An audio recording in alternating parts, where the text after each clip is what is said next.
ये आकाशवाणी गोरखपुर है। अब आप सुकीर्ति अस्थाना से क्षेत्रीय समाचार सुनिए।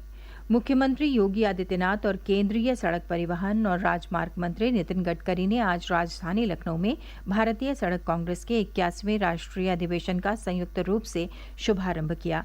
इस अवसर पर मुख्यमंत्री ने कहा कि पिछले 5 वर्षों में प्रदेश में शहरी और ग्रामीण क्षेत्रों में सड़क यातायात सुदृढ़ हुआ है। डबल इंजन की सरकार ने समय सीमा के भीतर उच्च गुणवत्ता की सड़कें बनाई हैं।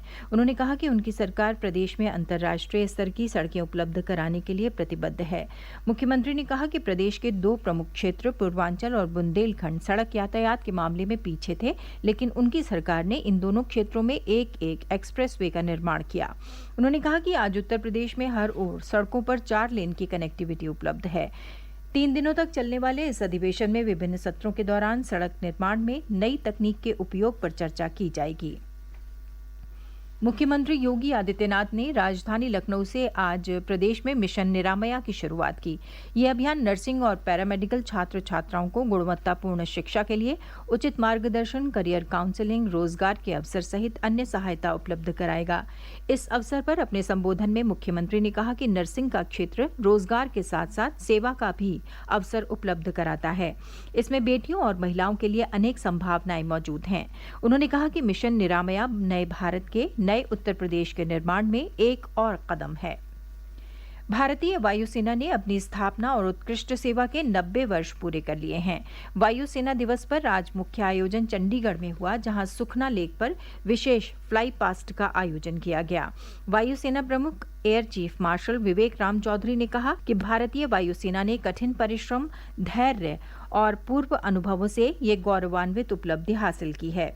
एयर चीफ मार्शल ने कहा कि अग्निपथ योजना के माध्यम से वायुसेना में वायु सैनिकों की नियुक्ति हम सब के लिए एक चुनौती है, लेकिन साथ ही ये भारतीय युवाओं की क्षमता उजागर करने और इसे राष्ट्र की सेवा में लगाने का अवसर भी है। श्री चौधरी ने कहा कि वायुसेना इस वर्ष दिसंबर में 3000 अग्निवीरों का प्रारंभिक प्रशिक्षण शुरू करेगी। उन्होंने कहा कि अगले वर्ष से महिला अग्निवीरों को शामिल करने पर भी विचार किया जा रहा है। मुख्यमंत्री योगी आदित्यनाथ ने वायुसेना दिवस पर वायु सैनिकों और उनके परिजनों को बधाई दी है। उन्होंने कहा कि अदम्य साहस, अद्भुत शौर्य और अटूट समर्पण के साथ वायुसेना निरंतर मातृभूमि की रक्षा में संलग्न है। वाराणसी के जिलाधिकारी कौशल राज शर्मा को वाराणसी का नया मंडलायुक्त नियुक्त किया गया है। नए जिलाधिकारी की नियुक्ति तक उनके पास वाराणसी के जिलाधिकारी का अतिरिक्त प्रभार रहेगा। कौशल राज शर्मा 2006 बैच के आईएएस अधिकारी हैं। उन्होंने वर्ष 2019 में वाराणसी के 57वें जिलाधिकारी के रूप में पदभार ग्रहण किया था। इस सप्ताह लगातार हुई वर्षा से पूर्वी उत्तर प्रदेश की कई नदियां उफान पर हैं। श्रावस्ती में राप्ती नदी खतरे के निशान से 220 सेंटीमीटर ऊपर बह रही है। जनपद के 100 से अधिक गांव बाढ़ की चपेट में हैं। राप्ती में बाढ़ के कारण बहराइच और जमुनिया को जोड़ने वाले मार्ग के 2 पुल भाखला और उल्टा हवा में दरार आ जाने से आवागमन रोक दिया गया है।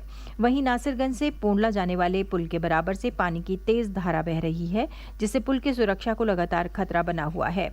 बलरामपुर में भी राप्ती नदी खतरे के निशान से ऊपर बह रही है। गोरखपुर में रोहिन नदी का जलस्तर खतरे के निशान को पार कर गया है।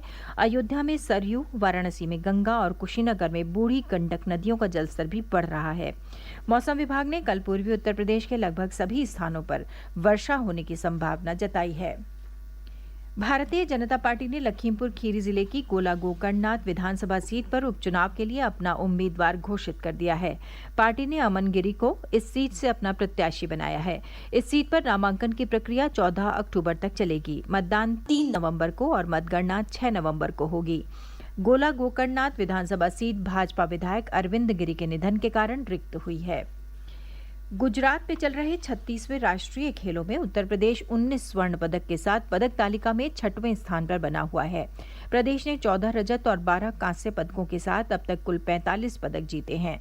मुख्यमंत्री योगी आदित्यनाथ ने राष्ट्रीय खेलों में पदक विजेता खिलाड़ियों को उनकी सफलता पर बधाई दी है। ये समाचार बुलेटिन हमारे YouTube channel AIR news Gorakhpur और ट्विटर हैंडल AIR News_GKP पर भी उपलब्ध है। इसके साथ ही क्षेत्रीय समाचारों का ये बुलेटिन समाप्त हुआ। नमस्कार।